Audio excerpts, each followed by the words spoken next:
David, I'm curious too, if we can back up just a little bit. I mean, Sure. your background is interesting. I'm curious how you got into on this topic and kind of into this category. What was the draw? Sure. So when I had Expletive, I had a very interesting speaking engagement in Washington, D.C. It was called the Serious Game Summit.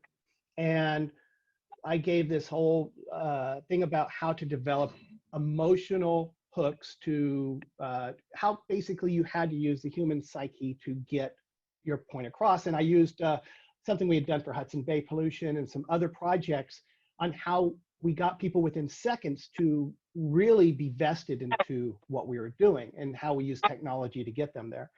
And afterwards, I was approached by the Secretary of Health, Deputy Assistant Secretary of Health at the time. And he wanted to know, with the obesity crisis, if there was some way we could do something like that. And I honestly, at the time with the technology and just buying me lunch was hard for me to answer that on the spot. But it was one of those questions that kept nagging me.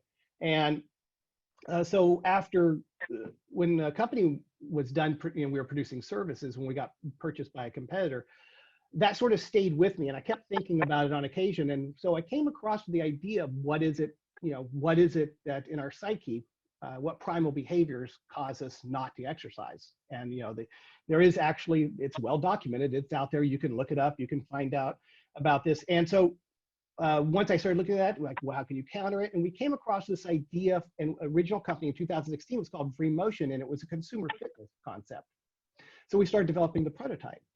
And one of my advisors was Walter Greenleaf, and he came out at one point, and we kept like coming back to the point that, well, what if their leg is hurt? What if they're injured? What if this? And we started putting in all these, well, we have the robotics, so why don't we fix all of that? And at some point he came along and said, you guys are built the perfect neurorehabilitation solution. And it just, he's very good at nudge behavior. He's very good at nudging. He sent me to a conference as a speaker. He sent me some information. He had me meet the right people. And so he sort of pushed me in that direction enough to where I paid attention. And then once I found a viable market and business model for it, it was just a simple discussion with existing investors, and they agreed that this is such a good niche market fit for us, we should go for it. And that's when we changed the name of the company to Torque 3. The very end of 2018, almost really the beginning of 2019 is when we became Torque 3. What is the Torque 3 reference, by the way? Internal thing we have where when the engineers are all talking and the software guys, we say torque about 3 times a minute. And then it's actually torque cubed is how the conversation internally works, but torque 3 is how sort of business acceptable because it's hard to do torque 3. But we kept talking about how the torque keeps layering on each other and the multiplier effect of that. And so when I went to look for a new business name, that's something that was on the tip of my tongue at the time. But it's really very indicative of some of the more proprietary things that are happening very under the hood that I would want. And so it's almost like a struggle. Should I have done that? And I go, no, if anybody ever figures that out, then we'll have that IP covered anyhow. But there's some very interesting things that happened under the hood with the robotics that would make it very difficult for somebody else to just come along and repeat it. So speaking of the robotics and the system, so what do you anticipate as the cost of the units once you've got some reasonable scale? Well, in small batch production, we're looking at 35,000 each. Okay. I believe we could drop to the mid 20s at scale. But when we can start buying everything, all the components wholesale, and having thousands of parts made by different people and then having them assembled somewhere. So yeah, I believe that would be reasonable for our end. Now that's if we're assembling them. If we're paying somebody else to assemble them, then we pick up some other unit because they have to make a profit. Sure. Yeah. Physically, are you guys up in the city? Are you in the peninsula somewhere? Where are you? Or East Bay? We are in San Jose, near downtown. Got it. We have a shop here. I'm in the shop right now, concrete wall behind me. But so yeah, we have a shop here, like 4,500 square feet shop here. Nice. Katie, I'll let you kind of drive if you and Uli maybe want to chat a little bit just about how he got involved and kind of his perspectives on this. Sure. I do have one thing I want to mention. I'm a pediatrician by training, and the Gate Lab at Children's Hospital Colorado, and I'm thinking this probably they have these at many big children's hospitals, would be an amazing place. Clearly a different size, different scale, and I don't know how transferable it is from a size perspective, but they have a great program here in Denver. And I actually know the head of the Gate Lab, the manager, is a guy named Tim Nicholas, and he is very much an entrepreneur. So if you ever want to talk about the pediatric space, that's where my mind went as far as what could this be useful for? And the kids would love it. Anyhow. I was thinking of your friend too over at Craig Hospital that runs Craig. Oh yeah, Jandel Allen Davis is the CEO of Craig Hospital here in Colorado, which would be another great introduction that we would love to make for you. Perfect. All right. Oh, video games and head injury. That's right. Pediatrics. Exactly. You're right. The big intersection. So Dr. Chettipally, I want to understand a little bit about your history. I'm not sure if you're still a practicing physician, but I know you have worked for a long time at Kaiser Permanente, which is where I spent my outpatient career in pediatrics in Colorado as well. So tell me how you got started and interested in innovation and technology, and what was the road to get you here? Sure. My name is Yuli Chettipally, and I've been an emergency physician. I started my career with Kaiser Permanente 27 years ago, and I've been through the regular route, which is you do quality. By the way, I have some background in epidemiology and public health, so I was the quality chief, and then I got to run the department as the chairman of the department. But what I was feeling was, maybe it's boredom, or maybe it's just not my cup of tea. And so I left that. I took a year sabbatical and got into a startup. Being here in Silicon Valley during the dot-com boom, you got to do it once, right? And so I said, okay, I'll take a year break, and then did that startup. Of course, the startup didn't go anywhere. It crashed with the market. But then I got some valuable experience. And it was very exciting to actually do that. And so when I went back to my job, I was looking for, trying to understand, where in healthcare can we introduce innovation? I didn't want to do the management job. And so I took a job setting up and running a call center for Kaiser, in Southern California.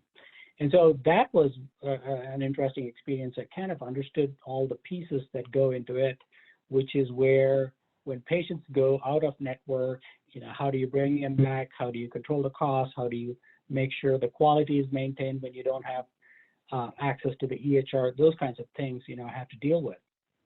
And then when I came back, I started a research group called Crest Network. And the idea was that, by that time, the EHRs were fully implemented and we were paperless, and there was so much data sitting in the EHRs, but it was not being used for actual patient care, in a smart way. Of course, it's more like we keep entering data and then it just goes and sits there, right? That's when I started my group, myself and another physician who were both interested in this kind of research. And guess what? Our first project was a stroke project. So when patients come in, to the emergency, we do all these protocols on them, and we wanted to find out if it's really making a difference in their outcomes. And so that was the first data-only project where we, looked at hundreds of thousands of stroke cases from the past and kind of tracked them, and then did a prospective study. So that's how it got started. And then soon a few other physicians joined us. And these are all emergency physicians who are practicing within the system, but who are interested in research. And so the group started growing and projects and stuff. And so I had to, being the one with the technology experience, I said, okay, I'll take over the technology side for the group. And that's where I built a platform which sits on top of the Epic EHR and pulls data from the Epic and analyzes it, and then gives clinical decision support to the emergency physician while they're seeing the patient at the point of care. So the idea is, how do we improve care in real time? And that project was, of course, it took a while for us to get through all the hoops, but it was a grand success. And so we were able to run, we have 21 emergency departments in Northern California. So we were able to run clinical trials, just sitting behind a computer, trying to figure out, what are the interventions that are needed that will improve the outcomes for patients, heart attacks, strokes, sepsis, congestive heart failure, all kinds of things. And so we designed and developed modules to sit on this platform and be able to run these clinical trials online, because when the physicians get to see these patients, they just click a button and then there you go. You can enroll the patient right there within the EHR, and then you immediately get feedback. So we're collecting data and then giving information back to the physicians on care delivery. So that was a great grand success. 14 plus physician scientists working there right now, and we published about 100 papers out of that that worked collectively. Yeah, and so that became like the gold standard for how to do research in a care delivery system, combining the practice and research together. Last year, I took early retirement from Kaiser, and then I got into consulting, helping startups, helping larger companies. But about 6 years ago, I started a group called Society of Physician Entrepreneurs. It's the Arlen Myers, national chapter, and I started the Bay Area chapter here, and that was pretty successful. And we do monthly meetings, or at least before COVID hit us. Monthly meetings. I used to bring in startups and experts in the field to come and speak. And so I got more and more into the innovation, entrepreneurship side of things. And then slowly I started investing, and totally knows I've done one or two, I don't remember how many, but investments through AngelMD and other groups. And so I kind of started thinking about it, So with this group, with these groups running, I had access to about 100 to 150 companies that were coming through us. And I would screen them and say, oh, these 30 look interesting, and so I'll bring them to the meetings and then have them present. And out of those, I usually pick maybe one or two to actually work with, and that's where Torque 3 came in. When I first, I met David at a conference where I was speaking. It was an investor conference, and then we started chatting, and then when he started talking about it, it just blew my mind away.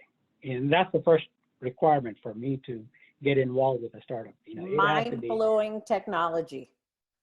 Exactly. All right. Of course, all the basics have to check off, the team, the market, the product, all those things. But it has to be mind-blowing, because that's where the fun is. For me, working with startups is that's where the fun is. And so I said, okay, I definitely need to get this into my portfolio of companies where I'll be helping them hands-on and using my connections and network, and also my own. After seeing so many startups, you kind of get to a rhythm, and you kind of figure out, what are the factors that are needed for a startup to become successful. And so, I become an advisor and more of a strategy consultant for the group. Fantastic. That's how I got. All right. Well, thank you for sharing that. I have just a couple of other questions that came up. One question for you. You recently came on board as the chief medical officer, I think, for Torque 3. What do you think? I know you mentioned your network and some information on strategy, but as a physician CMO, what are the other things that you think you bring to the table for a healthcare startup? So the reason why physicians, or myself or any other physician, why it's important for them to get involved, it's a two-way street, right? So you learn some things, but you're also giving back some things. And the part where you're giving back is you as a physician, you've developed this sixth sense of, somewhere in the back of your brain, it says, this is never going to work, or this is exactly what works or will work, so that kind of sense, you only get it from a physician, because they have worked, they have done things, they have experience, and, a lot of the products that come, to my desk, I say, oh, this is never going to take off. It only takes a few minutes to come to that conclusion. And I think that's the value of what physicians can bring to the startup. Of course, the medical knowledge, the connections, those are all there, but, will this fly? Well, in being an emergency physician, you have to make split-second decisions all the time. But I would say even in my practice as a pediatrician, I rely on my gut a lot, right? There's a bunch of clinical knowledge, but what you're saying here, and I think we develop it the longer you're in practice, this gut of really, is this patient okay or not okay? That's first thing. Or in this case with a startup, is this a good? Is this going to happen? Is this a great thing, or is this maybe not something that we should proceed with?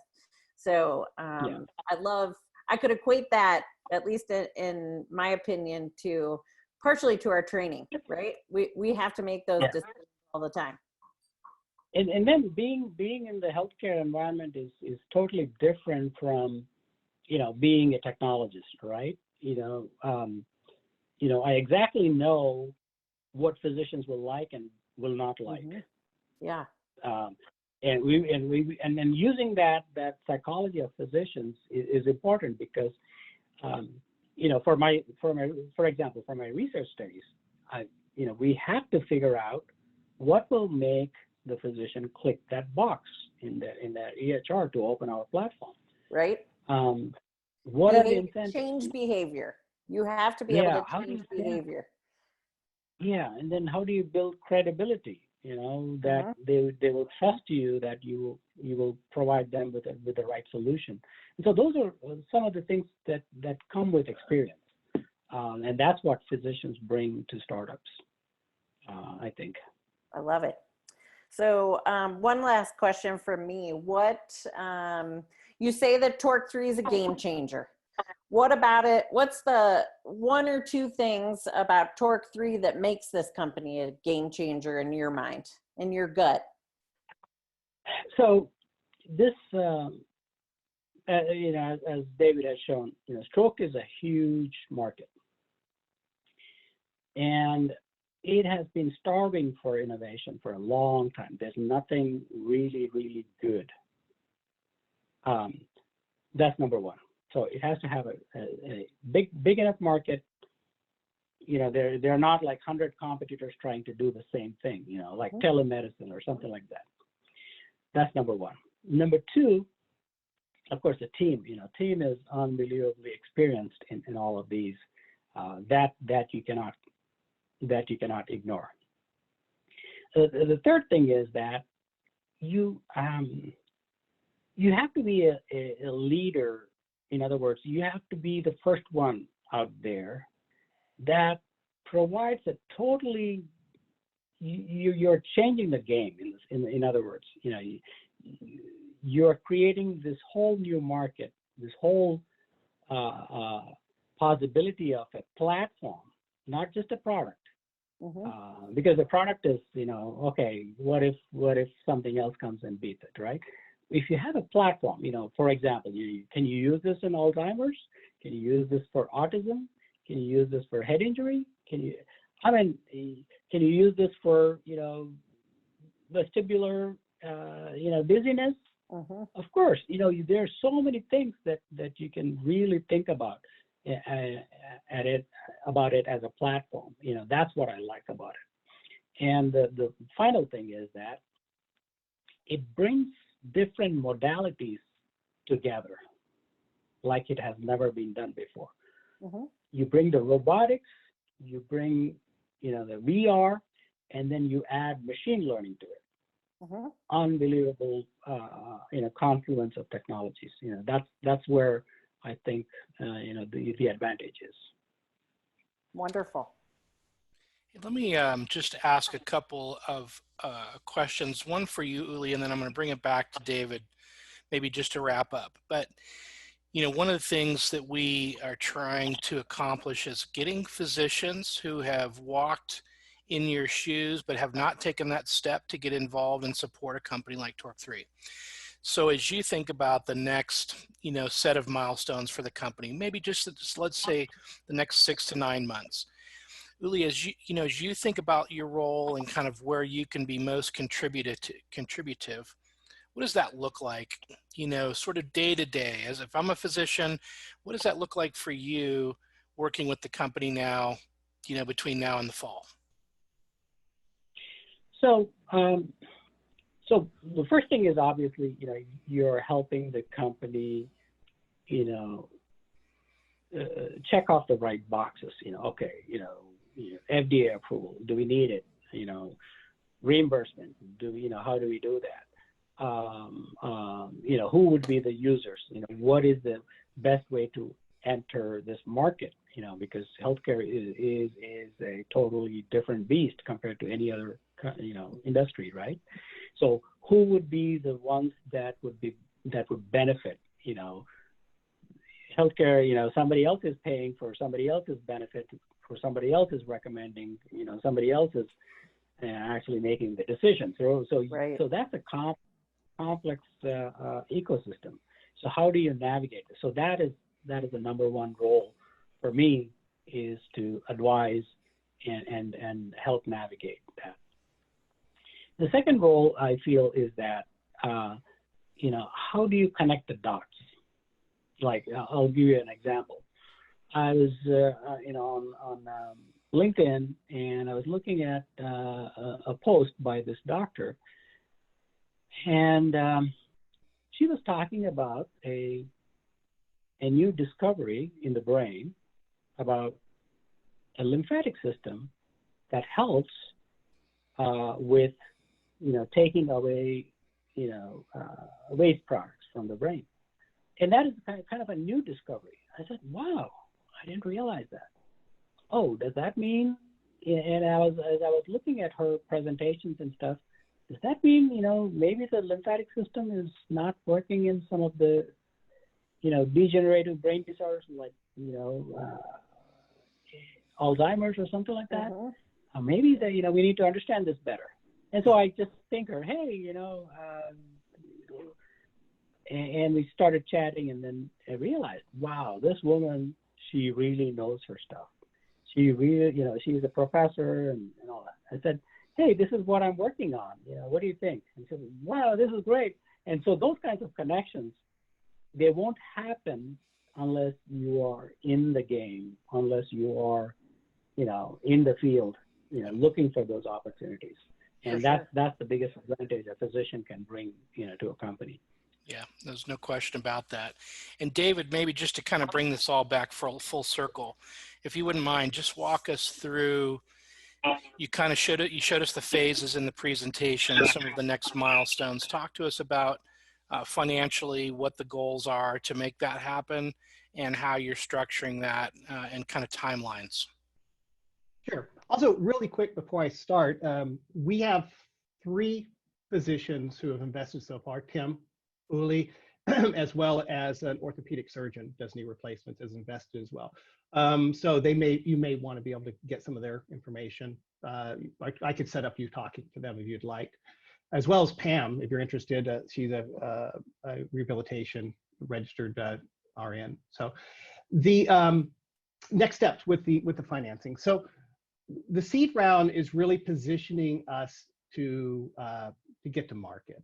And to get to market, we have to check off some boxes. We need to actually go through and take the proof of concept. Now, in the videos, you saw sort of the last bit of development that can be done on what you could arguably call the proof of concept, because we've done so many things that are really sort of beyond that line at this point, that that machine is perfectly capable of rehabilitation right now. It's just not very friendly for the user.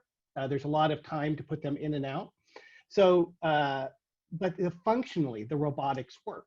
So, so it could be used for that right now. So we have to go over that threshold into what we call the P2 series and create the prototypes that we can start running customers on. Now, obviously, COVID-19 is going to be a little delay on that, but with Pam's connections, she's going to be setting us with private pay therapists and customers who will be coming here. So we'll have, once we have it set up, we'll run 50. They will come in, we'll get first impressions with 50 pairs of patients and therapists separate. So we'll have individuals come in. Of those, of the people who would afterwards express an interest in continuing, we will select our best 8 and run those 8 for 6 weeks, hoping that at least 5 of them finish. And then that 6 week will be, Tim will administer the testing and write a white paper on it. And whatever he can continue to write up, like he said, he has this whole theory of low-hanging fruit with writing papers and how you slowly build on, the same research, and you just keep building more and more papers on it. But he will continue on the science side, providing us the background of that. And then past that point, we'll bring in Dr. Eric Wade, who has done a ton of research using robotics and VR and task-oriented therapy. Really, his work, it should be the guidebook for anybody who's developing task-oriented therapy. His stuff's phenomenal. But anyhow, he is, the only reason he's not an advisor is he doesn't want to have to put that in to his research. So he's waiting for the P2s. Apparently he's not in Pennsylvania, now he's in Tennessee, and also doing research in San Luis Obispo. So we'll probably ship machines down to San Luis Obispo so he can do some research there. He was supposed to be out here, again, COVID-19, put a squash on that.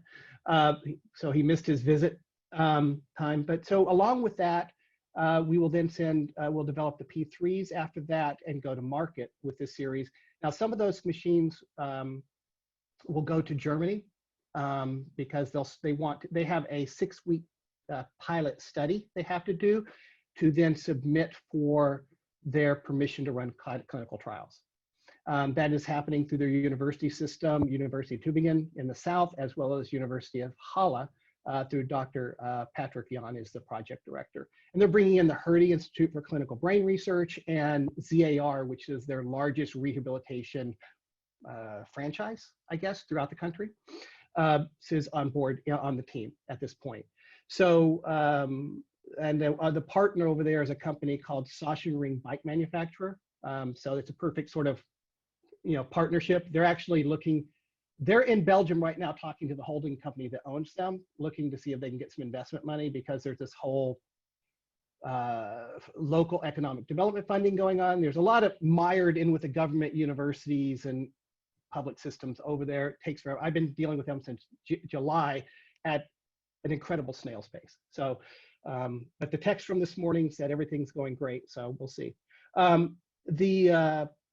So along those lines, we should have about the same time that we go for Series A, we should be in the market showing money from high-end clients.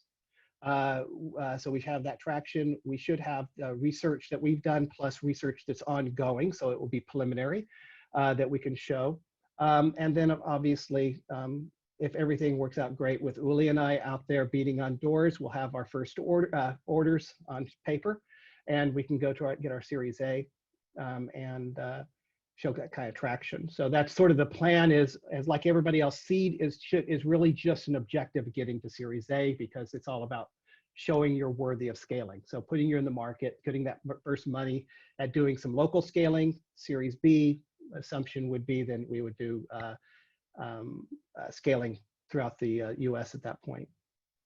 So. Oh, you're on mute, Tobin. Thank you. I have one quick question. As I was sitting here listening to you and thinking about COVID, I imagine that piece of equipment is pretty heavy, but somehow making that mobile. I think about care at home, the future of healthcare and care at home, and how do you transition potentially to that sort of market as well? Well, it's interesting. So we always knew that from the very beginning, hygiene was something we had to address, right?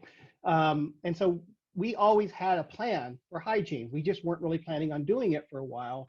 COVID's changed that. Now we brought those features back to the front.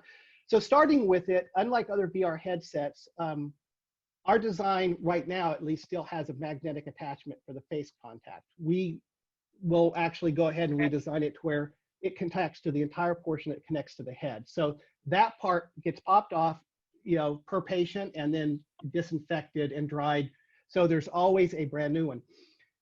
The airflow, I know you couldn't see it in the video, not experiencing it is I really wish you could experience it, but there's a wind simulator. The wind simulator provides a positive column of air. That's an opportunity. That means any air being breathed that you're breathing is in that positive column of air. We can filter that air and actually even UV treat it before it gets to the rider. Now, unlike this physical contact that you get in typical physical therapy, there really is no need for it. I mean, you really, other than helping them in, say 50% of the patients helping them in and out, the rest of it is contact free. You can stand quite a distance, and fewer people need to be in the facility. Fewer caretakers, therapists need to be in the facility managing this, so you have less chance of that. So the patients are in a positive airflow, of sterile air while they're working out, and there's fewer contact of individuals in and out, quite a bit. Now, yeah, we did think about the mobile part. It is really, really difficult, and it drives the cost through the absolute roof. So, I believe it. But we did think about it because, well, high-end clients can pay for whatever they want to pay for, but a lot of the streets they're on and the size of the truck it would take to get there also is challenging, and leveling the truck when you get there. There were a lot of technical difficulties with making it mobile to their houses, although we did have that discussion about could we do it? And it's not off the table, but I think we need to test to see if we can provide a very safe feeling environment. It's all perception, right? So, yeah. And we can certainly make the points of why this really is safer. It's safer than going to the store by a large margin. So right now it is, for sure. Yeah. Well, I'm just saying. So and going on and not having that physical contact and having a once they're on the system, we can provide a base level of breeze through the machine. So it's already got and so while they're on the system and it's running, they will always be in that positive airflow. Interesting thing, I had a long discussion. You're talking about the Army. They were interested in potentially funding this because they still have rehabilitation needs in this environment. And the guy I was talking to is an officer and I don't think he's I think he's still a helicopter pilot, but just in the reserves. I went through the whole medical thing, and he said the only thing I understood out of there was the positive column of air, and that would actually be the only air they could breathe. It was interesting, but he goes, an aeronautical guy, the only thing I understood out of everything you said was that. But that is true. We can actually make it much safer for them than a traditional environment. Let me just wrap real quick, and then if you guys don't mind staying on for a minute, I'll give a couple of additional thoughts. On behalf of Dr. Richardson and myself, Dr. Chettipally, David Elsie, thanks for spending time. Really interested about what you guys are doing with Torque 3. Very cool story, great product. Excited to see you guys get this out to market, and we're looking forward to being helpful. So thanks for spending time telling us the story this afternoon. Oh, thank you.